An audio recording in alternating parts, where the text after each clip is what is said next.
SCP-106, known as the Old Man, doesn't stalk, doesn't chase, doesn't hurry. It waits for a person to make a mistake. Corrosion of metal, black marks on walls.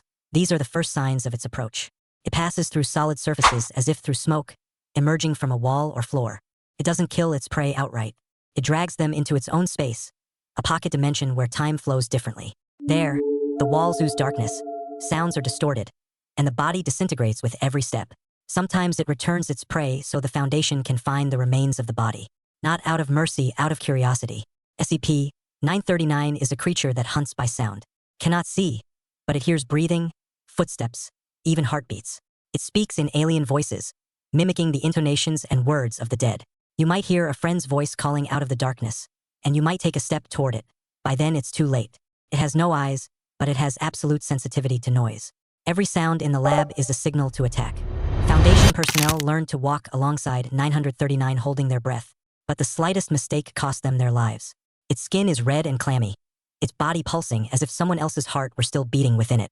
SCP-096 sits in a corner and cries. It is harmless as long as no one sees its face. Even a casual glance at a photo, a reflection on a monitor, a fragment of a recording, and the hunt begins. It rises, screams, and from that moment on, nothing can stop it.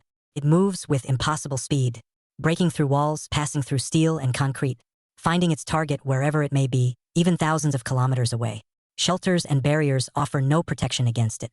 He tires not and does not stop until he achieves his goal.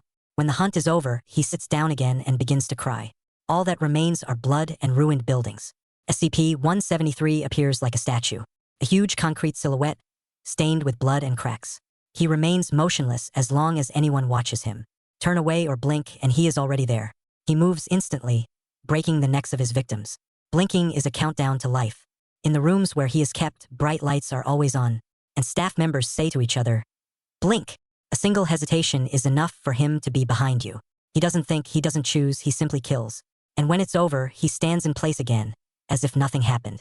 SCP-049 looks like a man in a 17th century plague mask. His voice is calm, his movements precise. He claims that humans are infected with a plague, and believes himself to be the only one who can cure them. A touch of his hand kills instantly. Minutes later, he dissects the body and brings it back to life. Distorted, willless, and empty-eyed, these creatures follow him like patients follow a doctor. He calls them the cured. He doesn't pursue blindly. He moves slowly, confidently, as if he senses who is sick and comes for them wherever they are. SCP-682 is the living embodiment of hatred. A colossal reptile that cannot die.